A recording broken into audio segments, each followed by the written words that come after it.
பாப்பா என்னடா பரிமளா சித்திக்கு உடம்புக்கு முடியலையா நான் போய் பார்த்துட்டு வந்துடுறேன். சரிடா. எந்த ஊருக்கு போறீங்க? சித்தப்பா இருக்காருல்ல அந்த ஊர் தான். சித்தப்பா எந்த ஊரு? நான் பிறந்த ஊர் தான். நீங்க பிறந்த ஊரு எது? இந்த போன மாசம் கூட நம்ம வீடு கட்டி புதுசா பால் காய்ச்சினாங்க போனோம்ல, போய் கோயிலுக்குலாம் போயிட்டு வந்தோம் பாரு, அந்த ஊர் தான். என்ன இந்த அப்பத்தா ஏத்திக்கு பட்டியா பேசிட்டு இருக்காங்க. இவங்களுக்கு ஒரு ரிவெஞ்ச் கொடுத்தாங்கமே.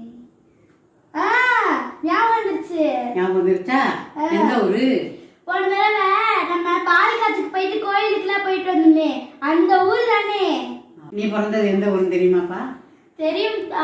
நான் பிறந்தது ஊர் இல்ல, ஆஸ்பத்திரியில. கடைசி வரையும் 2 பேரும் ஊர் பேரே சொல்லலையே. முளைச்ச நெல்லிக்கண்டு என்னையவே போட்டு வாங்குறிய நீ?